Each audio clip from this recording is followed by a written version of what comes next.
Have you ever wondered why certain fears, patterns, or emotional responses feel so deeply rooted in you, even if they don't match your actual life experiences? Or why anxiety, relationship struggles, or specific triggers seem to run in your family like an invisible thread connecting generations? Hello, beautiful souls. Welcome back to Self Love First. I'm Alicia, and I appreciate you being here for this video. Today, we're exploring something that I find an amazing topic: generational, ancestral, and gestational traumas. These are the emotional and psychological wounds that are passed down through families, sometimes affecting us in ways that we don't even realize. In this video, we'll uncover what these different types of traumas are, the symptoms that they create, and most importantly, how to begin the journey of healing, not just for yourself, but potentially for future generations on a planetary level. We should start by understanding what we're really talking about. What is generational trauma?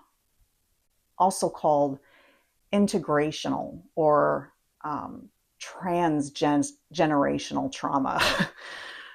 It refers to trauma that's passed down from one generation to the next. This isn't just about hearing difficult stories from your grandparents.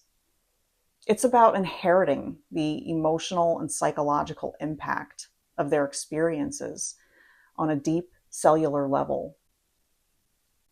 Think of it like this: when your ancestors experienced severe trauma, whether it was from war, genocide, slavery, displacement, abuse, or systematic oppression, their bodies and minds adapted to survive. This can be actually passed down through parenting styles, family dynamics, and even biological changes. Ancestral trauma is similar, but it often refers to trauma that goes back many centuries or lifetimes, here or on other worlds or timelines. It's the collective wounding of our entire communities or ethnic groups or civilizations. For example, the descendants of the Holocaust survivors, enslaved people or indigenous communities, refugees from war-torn religions, or fallen civilizations like Atlantis or Lemuria may carry ancestral trauma. This trauma lives in our cultural memory and the stories that were told or not told, and in the collective consciousness of our communities and nations. Gestational trauma is one that's particularly fascinating for me. That refers to trauma that an unborn baby or mother during pregnancy can affect her developing baby. When a pregnant person experiences high stress, trauma, chronic fear, or stress hormones like cortisol that can cross the placental barrier, the developing baby's nervous system is literally shaped by the mother's environmental, emotional environment. This means that you carry the imprint of what your mother experienced while she was carrying you, even though you weren't born yet. And that begins at conception. Not after you are a seemingly developed human baby. The science behind it lies with research in epigenetics, the study of how behaviors and environment can cause changes that affect gene expression.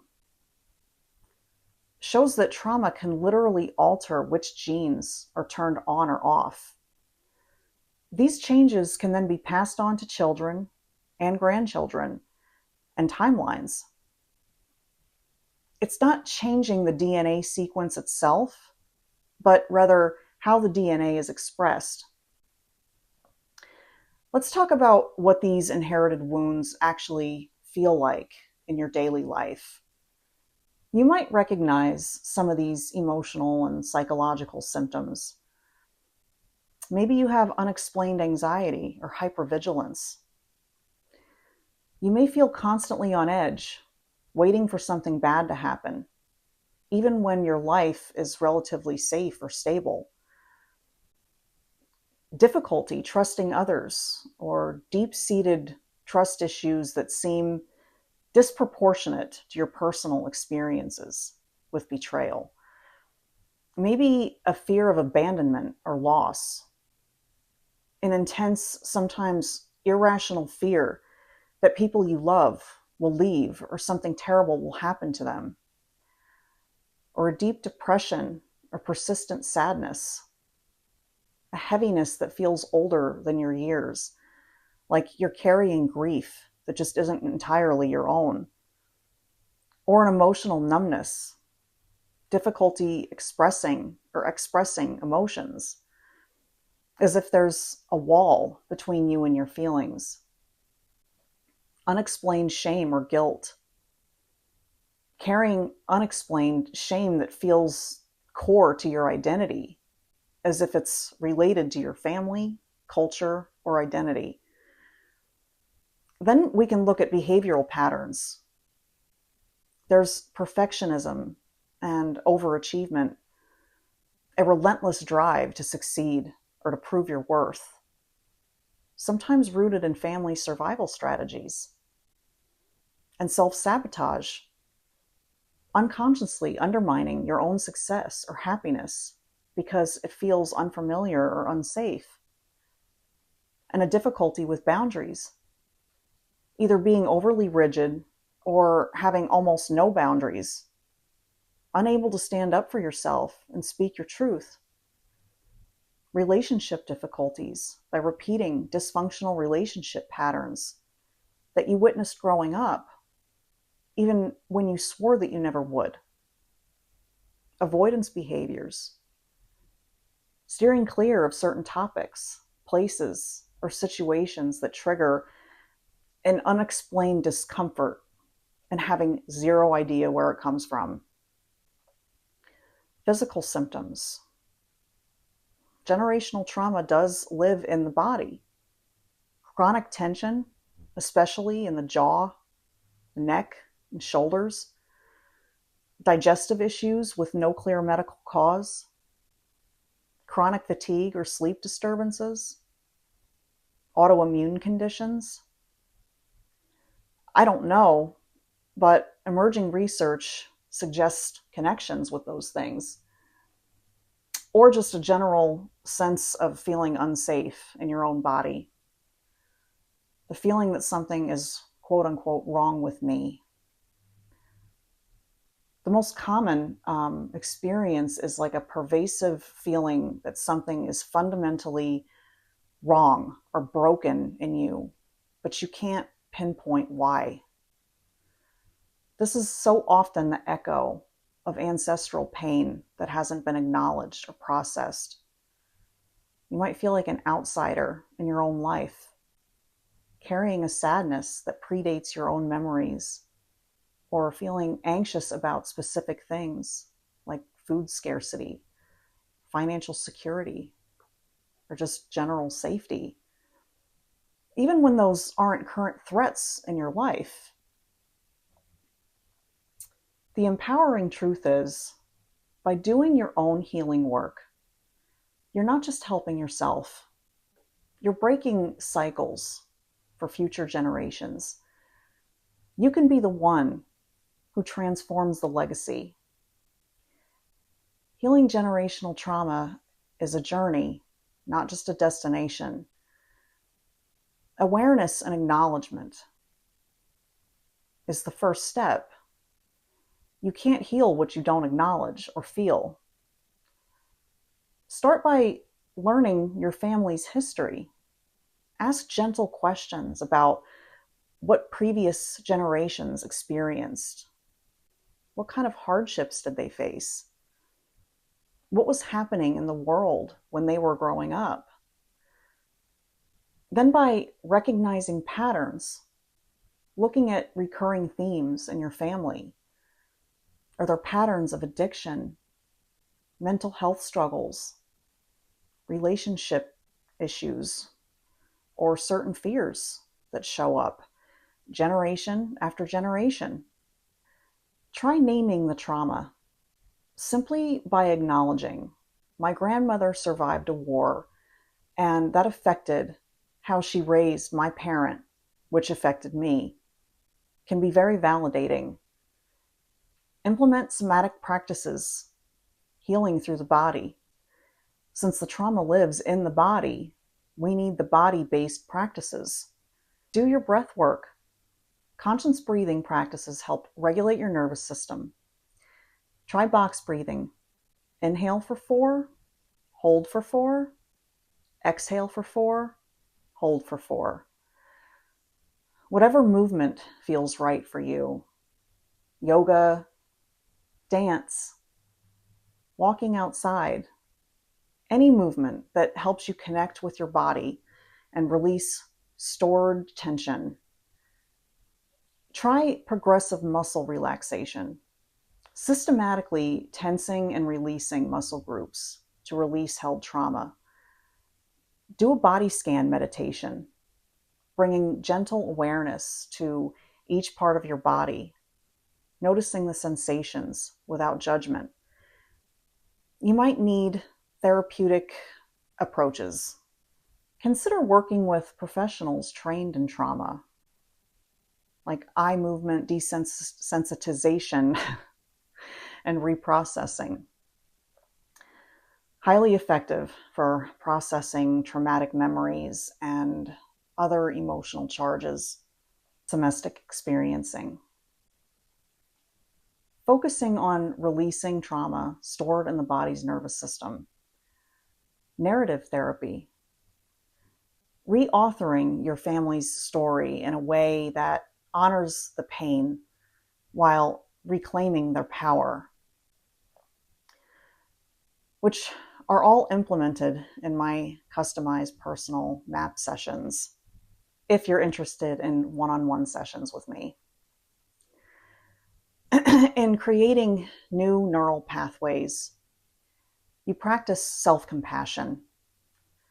When you notice inherited patterns, speak to yourself with kindness rather than judgment. This makes sense given what my family went through. Cultivate conscious parenting. If you have children, actively choose different responses and communication styles. Break the cycle intentionally and absolutely challenge inherited beliefs. Question beliefs about safety, success, relationships, or identity that may have been in survival strategies for previous generations, but no longer serve you. You can use ritual to honor and heal ancestral wounds. Create a space with photos, objects, or symbols representing your lineage, honoring both their struggles and their strengths. Write a letter to your ancestors, expressing what you've inherited, thanking them for their survival, and declaring your intention to heal. Have a releasing ceremony. Burn written fears or limiting beliefs as like a symbolic release of what you're no longer carrying around forward. Find your people. Connect with others from your cultural background or others doing generational healing work. Healing doesn't always happen in isolation. Share your story when it's safe to do so. Breaking the silence around family trauma is powerful. Use grounding practices for daily life to help soothe your nervous system when triggered. Try the 5-4-3-2-1 technique. Name 5 things that you see, 4 things that you can touch, 3 things that you can hear, 2 things that you can smell, and 1 thing that you can taste. This brings you back into the present moment. Or the power of touch. Gentle, self-soothing touch, like just crossing your arms and giving yourself a hug. My favorite is time outside. It definitely helps regulate the nervous system and reminds us that we're part of something much bigger. Use grounding statements. I am safe right now. This feeling belongs to the past. I am here in this moment, and I am okay. Honoring resilience is crucial. You didn't just inherit trauma, you also inherited incredible resilience and strength. Your ancestors survived impossible circumstances so that you can be here. Acknowledge the gifts.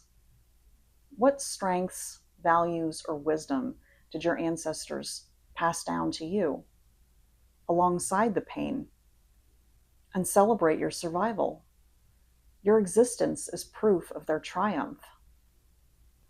Honor that. You are the cycle breaker.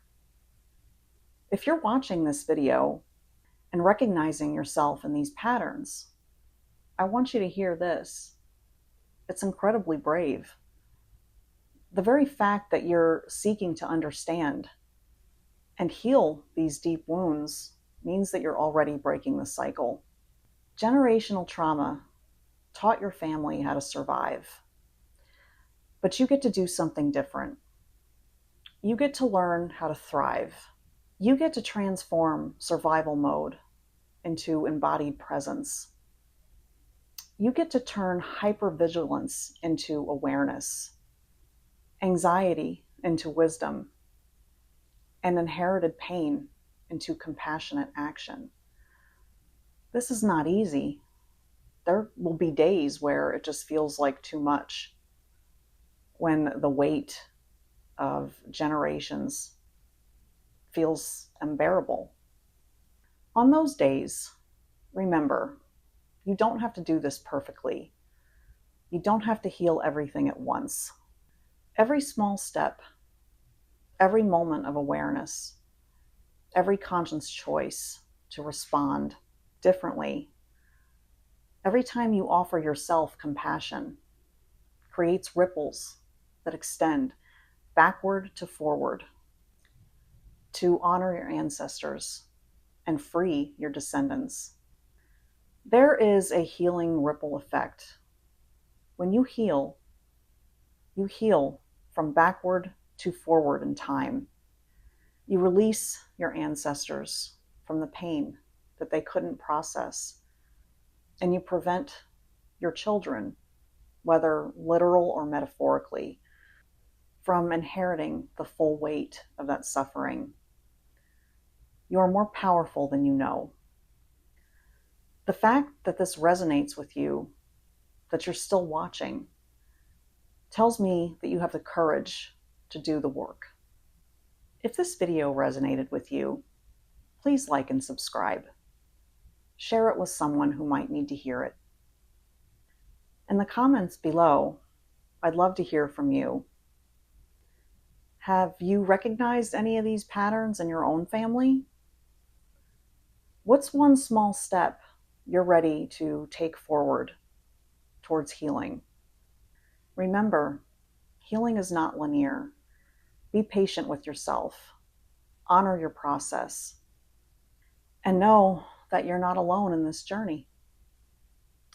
Grab your free copy of my Dream Life Manifestation Journal and have fun with it. Thank you for being here. Until next time, remember, as always, self-love first, always. Have a wonderful rest of your day. Thanks, guys. See you next time.